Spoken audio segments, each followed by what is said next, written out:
एक तो ये जो 25,000 की मूव आई है, ये आई कहां से है और क्या मायने है इसके? मायने ये है दीप की, देखिए पहली चीज तो निफ्टी की शुरुआत हुई थी 3 नवंबर 1995 जी, ठीक है, और 3 नवंबर 1995 की डेट को बेस माना गया था।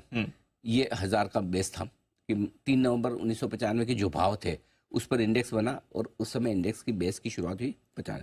तो अब हो गए लगभग 30 साल, 29 साल मान लीजिए, मैंने 30 राउंड फिगर में कर लिए जी। 30 साल में आप 1000 से पहुंचे 25,000, यानी कि आप 30 साल में 25 गुना हो गए, राइट। तो जहां आप एक और एफडी में 3 साल 4 साल 5 साल, और अब तो 8 साल में डबल होता है पैसा, करेक्ट, ठीक है। अगर आपने नवंबर 1995 में सिर्फ निफ्टी के स्टॉक्स में पैसा लगाया होता तो भी आपका पैसा 25 गुना हो गया 30 साल में। ये बड़े ऑलमोस्ट हर साल डबल हो रहा है एक तरह से, करेक्ट। 11 शेयर ऐसे हैं निफ्टी के जो जब निफ्टी में आए उसके बाद कभी बाहर निकले ही नहीं, शुरुआत से अब तक है, जिसमें Reliance, Tata Motors, HDFC Bank, ICICI Bank, Tata Steel, L and T, Lever, Bajaj Auto, ITC, Hindalco और एसबीआई है। बाकी निफ्टी अपने आप में चर्निंग करता रहता है, अपने आप में चर्निंग चलती रहती है। सिर्फ 11 स्टॉक ओरिजिनल है। आपको याद दिला दूं, एक वक्त में निफ्टी में 50 के बजाय 51 स्टॉक भी थे, टाटा मोटर डीवीआर भी था, करेक्ट। सो ये स्टॉक ऐसे हैं जो 50 हमेशा बने रहे, 50 में से 11, 39 स्टॉक बदलते रहे, या यूं कहते हैं कि 40 बदलते रहे, लेकिन ये बने रहे। ये इस बार जो निफ्टी 24 से 25,000 पहुंचा, ये 35 ट्रेडिंग सेशन में पहुंचा, ये अब तक की चौथी फास्टेस्ट दौड़ है 24 से 25,000।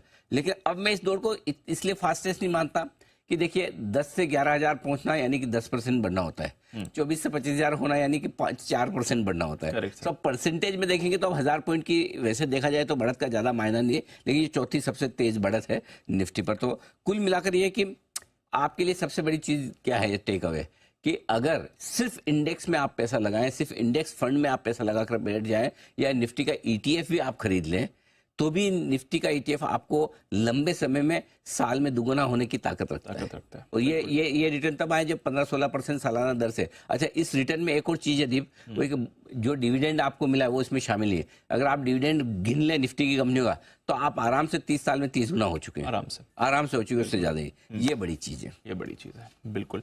तो चलिए 25,000 के तो लेवल्स आ ही गए, और एक क्रेडिट है अनिल जी, मेरे को आपसे पूछना भी है कि आगे अब क्या 25,000 तो आ ही गया, तो उससे पहले एक बार व्यूअर्स को दिखा देते हैं कैसे लगातार अनिल जी की तरफ से 25,000 का स्तर उन्होंने कहा है, और कुछ समय पहले ही उन्होंने कह भी दिया था कि बजट तक भी आ सकता है 25,000, 2025 में तो 25,000 आ ही रहा है, और बिल्कुल वैसे ही होते हुए दिखा है।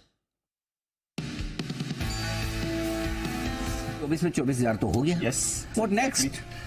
तो 6 महीने अब आराम थोड़ी करेंगे, 6 महीने और काम करेंगे, और अब हमारी नई मुहिम है 25 से पहले 25,000। इकोनॉमिक डेटा सारे इस तरफ इशारा करने की अर्निंग्स में कोई प्रॉब्लम नहीं आएगी, तो 25 से पहले 25,000 बिल्कुल अचीवेबल है। 2025 से पहले 25,000 हमारे रेडार पे है, आना तय है। अगर थोड़ा जोश आ जाए, पहले आ जाए बजट तक, तो कोई बड़ी बात नहीं। निफ्टी के हमारे इस साल के जो टारगेट है 25,000, वो पहले ही हासिल हो रखा है। ये टारगेट हमारा इस साल का था, 25 से पहले 25,000। हमारे मार्केट 4 से 6 महीने पहले आगे चल रहे हैं, यस सर। जो काम हमें 6 महीने 4 महीने बाद करना था वो हम आगे रहे, तो we are running ahead of time. जिनका व्यू 1 से 3 साल का है इन्वेस्टमेंट का, उनके लिए कोई टेंशन वाली बात नहीं, उनको कोई डरने घबराने की जरूरत नहीं।